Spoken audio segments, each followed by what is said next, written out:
Hello students. आज हम इस वीडियो में ब्लड के बारे में देखेंगे। ब्लड ब्लड क्या है? ब्लड से आप सब परिचित हैं। थोड़ा सा भी वुंड लग गया, थोड़ी सी भी चोट लग गई तो आपके बॉडी से ब्लड निकलने लगता है। और जैसे ही ब्लड निकलता है वैसे ही आप वहां उस जगह को दबा देते हैं, या ब्लड जो बह रहा है आपके बॉडी से बाहर उसको रोकने की कोशिश करते हैं। लेकिन ब्लड जो है उसका क्या काम है? हम क्यों रोकना चाहते हैं? ब्लड को क्यों नहीं बाहर जाने देते? जा रहा है तो जाने दें, ऐसा हम क्यों नहीं बोलते? क्योंकि जो ब्लड होता है वो एक कनेक्टिव टिश्यू है, जिस जो फ्लूइड कनेक्टिव टिश्यू है। कनेक्टिव टिश्यू का मतलब क्या होता है? एक दूसरे पे कनेक्ट करने वाला। तो ब्लड जो है वो तो लिक्विड है, कनेक्ट फ्लूइड कनेक्टिव टिश्यू है, लिक्विड फॉर्म में है। तो लिक्विड फॉर्म में होने के बाद भी वो किस प्रकार से बॉडी को कनेक्ट करता है, बॉडी के अदर टिश्यूज को कनेक्ट करता है, अदर ऑर्गन एक दूसरे से कनेक्ट करता है। कैसे कनेक्ट करेगा? जब ये लंग में भरता है तो वहां से ऑक्सीजन ले लेता है, और ऑक्सीजन लेकर के पूरे बॉडी में ऑक्सीजन का सप्लाई होता है। जब बॉडी में बॉडी से ब्लड को कलेक्ट करता है, ब्लड को कलेक्ट करके हार्ट में डालता है, और फिर वहां से जो ब्लड है वो चला जाता है फिर से लंग में। तब ये कार्बन डाइऑक्साइड का भी साथ साथ में सर्कुलेशन कर रहा है अपने साथ ही साथ। वैसे ही जो न्यूट्रिएंट डाइजेशन के बाद बने हैं उनको पूरे बॉडी तक पहुंचाने का काम भी ब्लड करता है। और जो एक्सक्रीटरी मटेरियल बॉडी के डिफरेंट पार्ट्स में बनते हैं उनको भी बाहर निकालने में, एक्सक्रीटरी ऑर्गन तक पहुंचाने में ब्लड का हेल्प है। वो अपने से नहीं निकालता है, वो केवल उनके साथ साथ उसको लेके चलता है, और जहां पर उसको भेजना है वहां छोड़ करके वापस अपने काम में लग जाता है। उसका मेन काम जो है वो ऑक्सीजन ट्रांसपोर्ट करना, और वो करते ही रहता है। अब देखिए कि जो ब्लड है, ये ब्लड फ्लूइड के फॉर्म में है, और ये दो पार्ट है इसके, एक प्लाज्मा है और दूसरा सेलुलर टाइप है। दूसरा जो है एक प्लाज्मा है और दूसरा सेल है, जिसको कि हम ब्लड कैप्सूल या ब्लड सेल्स कहते हैं। प्लाज्मा प्लाज्मा जो है वो पूरे ब्लड का 55% पार्ट जो है वो प्लाज्मा का है। ये प्लाज्मा बना किससे है? तो 90% वाटर है। प्लाज्मा में 90 से 92% वाटर है, और इसमें कुछ प्रोटीन है जैसे कि फाइब्रिनोजन प्रोटीन है, जो आप आगे भी पढ़ेंगे आप, कि ब्लड क्लॉटिंग में हेल्प करता है। ग्लोबुलिन है जो बॉडी के डिफेंस मैकेनिज्म में काम आता है, और एल्बुमिन है जो ऑस्मोटिक बैलेंस को बना के रखने में हेल्प करता है। इसके साथ ही साथ ब्लड में बहुत सारे मिनरल्स भी मिलते हैं, जैसे कि सोडियम मिलता है, पोटेशियम मिलता है, कार्बोनेट आयंस मिलते हैं, क्लोरीन है, ग्लूकोज है, एमिनो एसिड है, लिपिड है। ये सब भी ब्लड में पाए जाते हैं। अब देखिए कि जो ब्लड है उसके सेल्स कौन कौन से हैं। तो ब्लड के जब हम सेल की बात करेंगे तो सबसे पहले ब्लड के 3 सेल हैं। एक तो है आरबीसी, रेड ब्लड कैप्सूल्स, एक डब्ल्यूबीसी, व्हाइट ब्लड कैप्सूल्स, और तीसरा जो है वो प्लेटलेट है। सबसे पहले हम आरबीसी की स्टडी करेंगे। आरबीसी को इरिथ्रोसाइट भी कहा जाता है, और सबसे अधिक मात्रा में आरबीसी ही ब्लड में मिलता है। एक हेल्दी मैन में 5 मिलियन टू 5.5 मिलियन आरबीसी पाया जाता है। सभी सेल्स में आरबीसी, मैंने कहा एक सेल है, रेड ब्लड कैप्सूल्स या रेड ब्लड सेल है ये। तो ये जो रेड, हर सेल में न्यूक्लियस प्रेजेंट होता है, ये आपने पढ़ा है। जितने भी यूकेरियोटिक जो सेल होते हैं उसमें न्यूक्लियस प्रेजेंट होता है। लेकिन मैमेलियन आरबीसी में न्यूक्लियस नहीं पाया जाता। घुमा करके क्वेश्चन पूछेंगे तो मैमेलियन आरबीसी जो होता है वो प्रोकैरियोटिक है, क्योंकि इसमें न्यूक्लियस नहीं है। ऐसा कौन सा सेल है ह्यूमन के बॉडी में जो प्रोकैरियोटिक नेचर का है? तो वो हैगा आरबीसी। लेकिन मैमेलियन फैमिली में ही, मैमेलियन में ही ग्रुप में फैमिली कैमिलिडी आती है, जिसमें न्यूक्लियस पाया जाता है। आरबीसी जो है वो बाइकॉनकेव होता है, न्यूक्लियस है नहीं, ये है वो बाइकॉनकेव है। बाइकॉनकेव न्यूक्लियस के नहीं होने से बाइकॉनकेव है ऐसा नहीं कह सकते। बाइकॉनकेव है इसलिए कि इसको ऑक्सीजन कैरी करने के लिए बड़ा सरफेस एरिया चाहिए, और बाइकॉनकेव स्ट्रक्चर में इसको बड़ा सरफेस एरिया मिल जाता है ऑक्सीजन को कैरी करने के लिए। ऑक्सीजन कैरी करने के लिए इसमें एक प्रकार का प्रोटीन होता है, उस प्रोटीन को कहते हैं हीमोग्लोबिन। ये हीमोग्लोबिन एक हेल्दी मैन में 12 टू 16 ग्राम पर 100 ml ऑफ ब्लड में ये होता है। और ऑक्सीजन को और ऑक्सीजन एक दूसरे से दूसरी जगह तक ले जाने में ऑक्सीजन को एक कैच करके रखता है हीमोग्लोबिन, और यही ऑक्सीजन को आरबीसी के साथ में ट्रांसपोर्ट करता है। जब इसमें न्यूक्लियस नहीं है, मैंने बताया आपको कि आरबीसी में न्यूक्लियस नहीं है, न्यूक्लियस नहीं है तो इसकी लाइफ कम है। इसकी लाइफ कम है तो 120 दिन में आरबीसी जो है वो डिस्ट्रॉय हो जाता है। कहाँ जाकर डिस्ट्रॉय होता है? स्प्लीन में। इसीलिए स्प्लीन को ग्रेवयार्ड कहते हैं आरबीसी का। आरबीसी का ग्रेवयार्ड कहते हैं क्योंकि वहां पर वो दफन हो जाता है, वहां पर वो नष्ट हो जाता है। लेकिन नष्ट होने के बाद में फिर तो आरबीसी में सब जमा होते जाएगा। नष्ट हुआ आरबीसी, बिल्कुल ऐसा नहीं होता।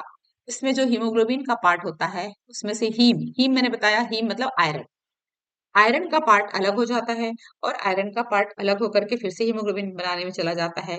अदर्स पार्ट जो रहते हैं वो भी एक्सक्रीटरी मटेरियल बिलीरुबिन और बिलीवर्डिन में कन्वर्ट हो जाते हैं, जिससे कि वो एक्सक्रीटरी सब्सटेंस के साथ में बॉडी से बाहर निकल जाते हैं। इसीलिए जब किसी को भी यदि कहीं ब्लड की कमी होती है तो डॉक्टर बोलते हैं कि आयरन खाओ, या जिस ऐसी चीजें खाओ जिसमें आयरन है। फोलिक एसिड खाओ, आयरन खाओ, ऐसे बोलते हैं क्योंकि इसमें आयरन, ब्लड में हीमोग्लोबिन है, और हीमोग्लोबिन आयरन से ही मिलकर के बना हुआ रहता है। दूसरा जो ब्लड सेल है वो है डब्ल्यूबीसी, और डब्ल्यूबीसी को ल्यूकोसाइट भी कहते हैं। डब्ल्यूबीसी जो है वो ल्यूकोसाइट है, और डब्ल्यूबीसी आरबीसी की इतने संख्या में नहीं पाया जाता, बल्कि ये इसकी जो संख्या होती है वो 6000 से 8000 होती है। ये जो डब्ल्यूबीसी है वो दो प्रकार के होते हैं, ग्रेन्युलोसाइट और एग्रेन्युलोसाइट। ग्रेन्युलोसाइट मतलब ग्रेन्यूल्स पाए जाएंगे, ऐसे ग्रेन्यूल्स पाए जाएंगे तब उसको हम कहेंगे ग्रेन्युलोसाइट, और जिसमें ग्रेन्यूल्स नहीं पाए जाएंगे उनको हम कहेंगे एग्रेन्युलोसाइट। तो ग्रेन्युलोसाइट में न्यूट्रोफिल सबसे पहला है, न्यूट्रोफिल, इओसिनोफिल और बेसोफिल। न्यूट्रोफिल सबसे ज्यादा मात्रा में है, 60 टू 65%। ये फैगोसाइटिक नेचर का है, जो फॉरेन बॉडी बॉडी के अंदर आते हैं उनको रोकने का काम करता है न्यूट्रोफिल। इओसिनोफिल इओसिनोफिल जो होता है ये इन्फेक्शन को रोकता है, एलर्जेटिक इन्फेक्शन को रोकता है इओसिनोफिल। और बेसोफिल जो रहता है ये सबसे कम मात्रा में है, 0.5 टू 1% होता है। इसमें प्रोटीन्स होते हैं, हिस्टामिन, सीरोटिनिन और हेपेरिन। ये जो है वो इन्फ्लेमेटरी रिएक्शन करता है, जहां पर बॉडी में स्वेलिंग आती है, उस स्वेलिंग से बचाव का काम जो है वो बेसोफिल करता है। अब हिपेरिन, यहाँ पर एक शब्द आ रहा है हिपेरिन। हिपेरिन ऐसा ये है, ये एंटीकोगुलेंट है। एंटीकोगुलेंट है मतलब जब ब्लड आपके शरीर से बाहर निकलता है तो आप चाहते हो कैसे भी करके ब्लड का बहना रुक जाए, इसलिए आप दबा के रखते हो, फिर थोड़ी देर के बाद आप देखते हो तो ब्लड अपने आप वहां पर जम गया है, वो ब्लड की क्लॉटिंग है। ये ब्लड बॉडी के अंदर क्लॉट क्यों नहीं होता? तो बॉडी के अंदर क्लॉट नहीं होता वो इस हिपेरिन के कारण। हिपेरिन जो है ये ब्लड के क्लॉटिंग को रोकता है, इसीलिए इसको एंटीकोगुलेंट एजेंट भी कहा जाता है। अब एक ग्रेन्युलोसाइट जो है, एक ग्रेन्युलोसाइट में है लिम्फोसाइट और मोनोसाइट। लिम्फोसाइट 20 से 25% होता है। इसमें दो सेल होते हैं, बीटा सेल, बी सेल और टी सेल। ये दोनों बी सेल और टी सेल दोनों ही बॉडी के इम्यून को रिस्पॉन्स करते हैं। इसी के थ्रू बॉडी का इम्यून सिस्टम बनता है लिम्फोसाइट के कारण। और ये जो मोनोसाइट होते हैं वो 2 से 8% होते हैं। ये फेगोसाइट नेचर के होते हैं, फॉरेन बॉडी को डिस्ट्रॉय करते हैं। जब पुण्य लग जाती है, घाव हो जाता है, वहां पर आप देखना, छू के देखना, आप थोड़ा सा आपको गर्म भी लगता है, क्योंकि वहां पर मोनोसाइट जो है वो जो फॉरेन बॉडीज हैं, बैक्टीरिया हैं, उनसे वो क्या कर रहा है, स्ट्रगल कर रहा है और उनको इंगल्फ कर रहा है, और बाद में फिर वुंड से वो पस के रूप में बाहर निकल जाता है। इसके बाद तीसरा जो ब्लड सेल है वो है ब्लड प्लेटलेट। और ये जो ब्लड प्लेटलेट होता है, ये ब्लड प्लेट की जो संख्या होती है वो संख्या ब्लड में 1.5 लाख से 3.5 लाख तक होता है। यदि कहीं इसकी संख्या कम हो जाती है तो फिर ब्लड की क्लॉटिंग होने में देर होती है या ब्लड की क्लॉटिंग नहीं होती है। इसका मतलब क्या हुआ कि ब्लड की क्लॉटिंग में हेल्प करता है ब्लड प्लेटलेट। जब डेंगू डिसीज होती है तो डेंगू डिसीज में ब्लड प्लेटलेट की संख्या कम हो जाती है और फिर बाद में डेंगू वाले को वुंड से तक कोई चोट नहीं लगनी चाहिए, यहाँ तक कि ब्रश करते समय भी उनके मुंह से एक बार ब्लीडिंग कहीं शुरू हो गई, थोड़ा बहुत लग गया, तो फिर ब्लड को रोका नहीं जा सकता। इसीलिए जो ब्लड प्लेटलेट है वो कोगुलेशन में हेल्प करता है। अब बार बार ये शब्द आ रहा है कि ब्लड का कोगुलेशन, अब ब्लड का क्लॉटिंग। ब्लड की क्लॉटिंग कैसे होती है?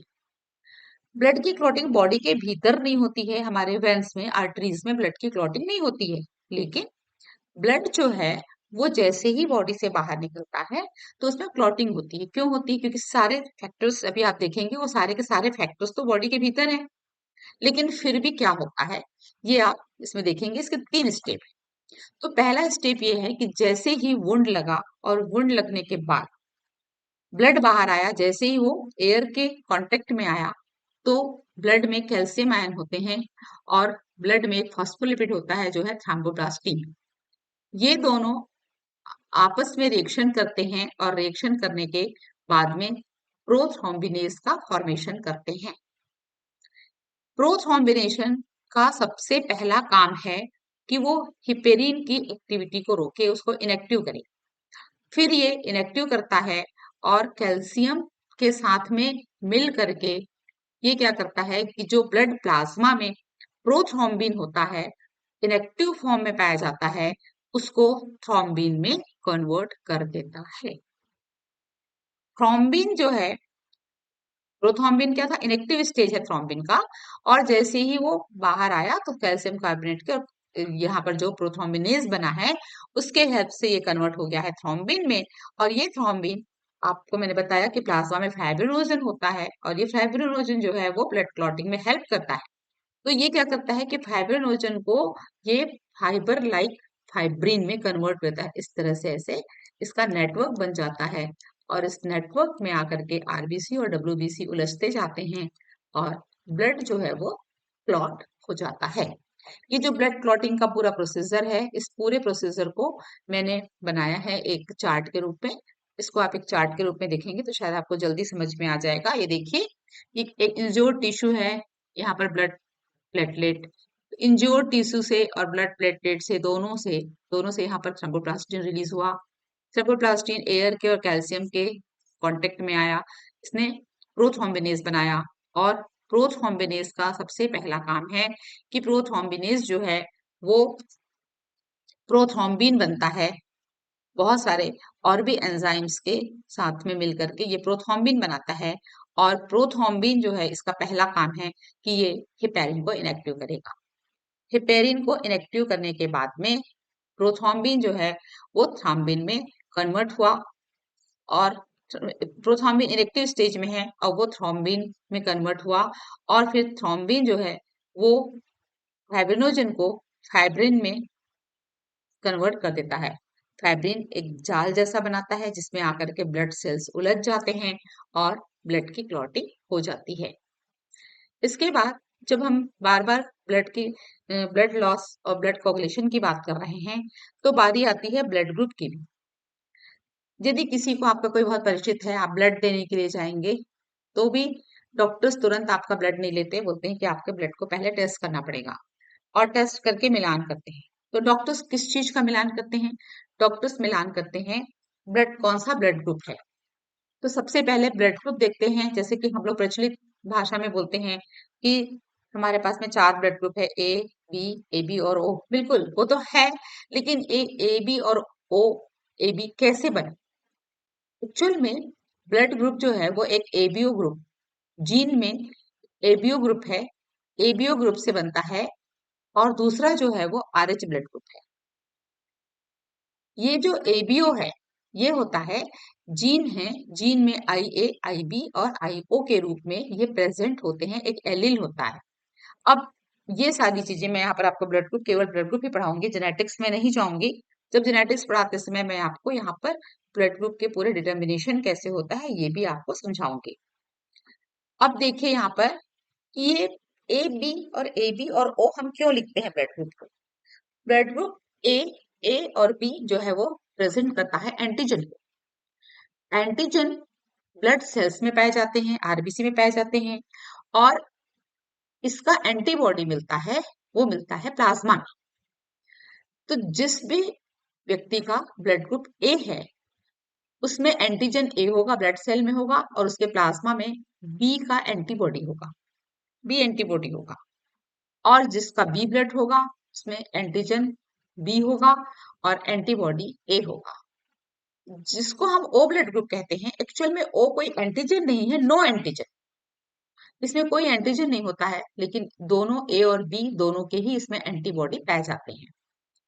और ए बी ब्लड ग्रुप आप साफ साफ देख रहे हैं कि ए बी ब्लड ग्रुप मतलब ए जो है, ए बी दोनों एंटीजन इसमें प्रेजेंट रहते हैं, लेकिन इसमें कोई एंटीबॉडी नहीं पाया जाता। अब कौन सा ब्लड ग्रुप इसको ब्लड दे सकता है? ए ब्लड ग्रुप में एंटीजन ए है, लेकिन वो बी का बिल्कुल एंटीबॉडी है, उसका अगेंस्ट है, तो बी को बिल्कुल ब्लड नहीं दे सकेगा। ये देगा, ए को ब्लड देगा और ए बी को देगा। रिसीव किससे करेगा? ओ से रिसीव करेगा और अपने ए से भी रिसीव कर सकता है, बस। सेम वैसी बी, बी में एंटीजन बी है, एंटीबॉडी ए है, बिल्कुल ए का एंटी है, इसीलिए वो ई को ब्लड देगा, ए बी को ब्लड देगा, और ओ को ब्लड नहीं दे सकता, ओ से रिसीव करेगा और बी से रिसीव करेगा। ए बी दोनों एंटीजन है, कोई एंटीबॉडी नहीं है, ये सिर्फ डोनेट कर सकता है ए बी को, ए बी और ओ से ब्लड को ले सकता है। ओ ब्लड ग्रुप में कोई एंटीजन नहीं है, सिर्फ एंटीबॉडी है, इसलिए सबको ब्लड दे सकता है, लेकिन ले सकता है केवल अपने ओ ब्लड ग्रुप से। अब देखिए कि ए बी में दोनों एंटीजन है, दोनों सॉरी ए बी में दोनों एंटीजन है, ये देखिए ए बी में दोनों एंटीजन है, कोई एंटीबॉडी नहीं है, इसीलिए ये किसी को ब्लड नहीं दे सकता, क्योंकि ए को ब्लड देगा तो ए का एंटीबॉडी इसको डिस्ट्रॉय करेगा, बी को देगा तो बी का भी करेगा, ओ को देगा तो ओ में तो दोनों एंटीबॉडी प्रेजेंट है। इसके कारण से ये ब्लड ग्रुप जो है, वो जिसका ब्लड ग्रुप जिससे मैच करता है वो उसी को ब्लड दे सकता है, और डॉक्टर फिर वैसे व्यक्तियों को चुनते हैं। लेकिन ब्लड ग्रुप के साथ में एक और बात आती है कि ब्लड ग्रुप निगेटिव है कि ब्लड ग्रुप पॉजिटिव है। तो ब्लड ग्रुप निगेटिव है कि ब्लड ग्रुप पॉजिटिव है, ये जानने के लिए हमको जानना पड़ेगा कि मैंने आपको बताया है कि एक दूसरा और भी होता है ब्लड ग्रुप, उसको हम कहते हैं आरएच फैक्टर।